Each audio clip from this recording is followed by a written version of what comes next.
A headline in the New York Times Magazine getting a lot of attention today. It says the kids who beat autism. New research is showing some incredible outcomes for some with the disorder that now affects 1 in 68 children. Joining us via Skype is Lori Unum of Autism Speaks. Her son Ryan is on the autism spectrum, and he has also shown incredible progress because of some of these groundbreaking therapies highlighted in the Times article. Lori, appreciate your time. Sure, glad to be here, Jamie. Let's make this really clear for everyone at home. We are not talking about a cure for autism, right? What are we talking about? That's right. Autism is a brain disorder, and currently there is no cure for it, but it is highly treatable even for the most severely dysfunctional children. So these therapies we're talking about, ABA, how do they work? So applied behavior analysis, or ABA therapy, is the most commonly prescribed, cost-effective treatment for autism. It's a one-on-one, very intensive therapy in which the therapist breaks down every skill that a child with autism needs but doesn't possess and trains the child through repetition and positive reinforcement to help the child acquire those skills that they need. And it's very expensive, right?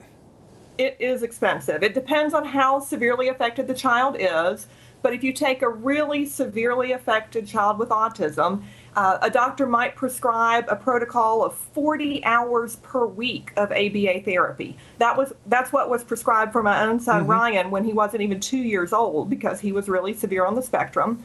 And a 40-hour per week program, as you can imagine, gets quite expensive. For us, it was nearly $70,000 a year. It's incredible. And you fought really hard to get it passed in South Carolina, where health insurance companies would have to help pay for some of this coverage. It hasn't happened in North Carolina. It's happened in 37 other states. Is the bill still alive here in North Carolina? Because we know the legislature went home on Saturday. The issue is actually not dead in North Carolina, Jamie. I'm really happy to report that the House and the Senate passed two different versions of an adjournment resolution. Basically, they have to come to terms on going home, and they haven't yet reached agreement on those terms, but the House included in its adjournment resolution the autism bill as one of the items that remains on the table and remains eligible for consideration. Blue Cross Blue Shield would like to argue that it's experimental, it's educational, and it's a mandate that's going to hurt small businesses. How do you respond to that? It really befuddles me that the big insurance companies in North Carolina are still trying those old worn-out excuses that have been rejected in 37 other states. Blue Cross Blue Shield in all of those states raised the same issues. They said it's experimental. Well, we know that it's not. The U.S. Surgeon General, the American Academy of Pediatrics, numerous other organizations have endorsed the use of ABA therapy for children with autism.